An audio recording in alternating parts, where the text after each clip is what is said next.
আমার একটা অভ্যাস আছে আর সেটা হচ্ছে ভাতের সাথে আচার খাওয়া। তবে যেমন তেমন কোনো আচার না, নাগামরিচ দিয়ে রসুনের আচার। আমি তো প্রায় বছর জুড়ে এই আচারটা বানিয়ে রাখি, কারণ এই আচার ছাড়া ভাত আমি একেবারেই খেতে পারি না। অনেক ছোটবেলা থেকেই আমার এই অভ্যাসটা।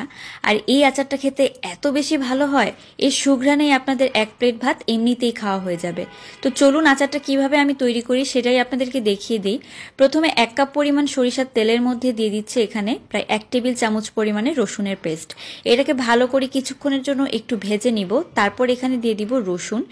এখানে কিন্তু আমি প্রায় 1 কাপেরও বেশি নিয়েছি রসুনগুলোর কোয়া খুলে নিয়েছি। আর অবশ্যই কিন্তু দেশি রসুনটাই আপনারা ব্যবহার করবেন, কারণ দেশি রসুনে আচারের স্বাদটা ভালো আসে। কিন্তু দেশি রসুন ছুলতে একটু সময় লাগে যদিও, তারপরেও কিন্তু আচারটা খেতে ভালো লাগে। তো এখন আমি এখানে তেঁতুল দিয়ে দিলাম, বীজ সহ তেঁতুল নিয়েছি আর সেটা নিয়েছি 1/2 কাপের মতো।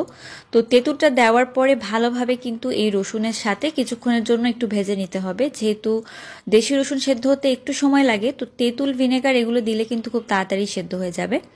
এখন আমি আচারের স্বাদ মতো লবণ আর খুব অল্প পরিমাণে একটু হলুদ দিচ্ছি রংটা সুন্দর আসার জন্য। তবে আপনারা চাইলে হলুদ নাও দিতে পারেন। তো ভালোভাবে এখন একটু মিশিয়ে নিচ্ছি। তারপর এখানে দিয়ে দিব নাগামরিচ। এখানে আমি প্রায় 10টার মতো নাগামরিচ নিয়েছি আর মরিচগুলোকে একটু মোটা করে কেটে নিয়েছি। আপনারা মরিচের ঝালের পরিমাণটা বুঝে কিন্তু এখানে মরিচটা বাড়িয়ে বা কমিয়ে নেবেন।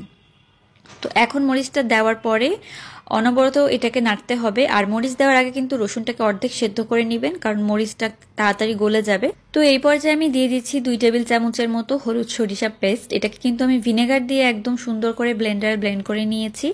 পানি কিন্তু একদমই দিতে যাবেন না। যখন মশলাগুলো বাটবেন পানির পরিবর্তে আপনারা ভিনেগারটা ব্যবহার করবেন, তাহলে কিন্তু আচার একেবারেই নষ্ট হবে না।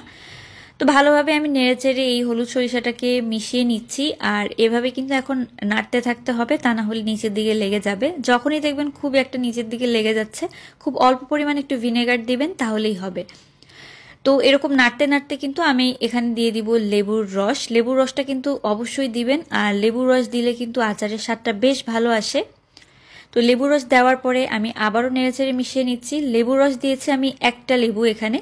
তো একটা লেবু, বেশ বড় সাইজের একটা লেবু রস হয়েছে, আর ছোট লেবু হলে আপনারা 3টা নেবেন। খুবই অল্প পরিমাণে দিয়ে দিলাম চিনি, কারণ চিনি দিলে কিন্তু আচারের স্বাদ একদম অন্যরকম হয়, মানে টেস্টটা একদম ঠিকঠাক থাকে।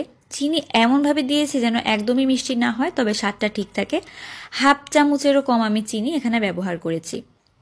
তো যখনই নিচের দিকে ধরে আসছে তখন আমি এখানে কিন্তু অল্প অল্প করে ভিনেগার দিচ্ছি আর নেড়ে নিচ্ছি।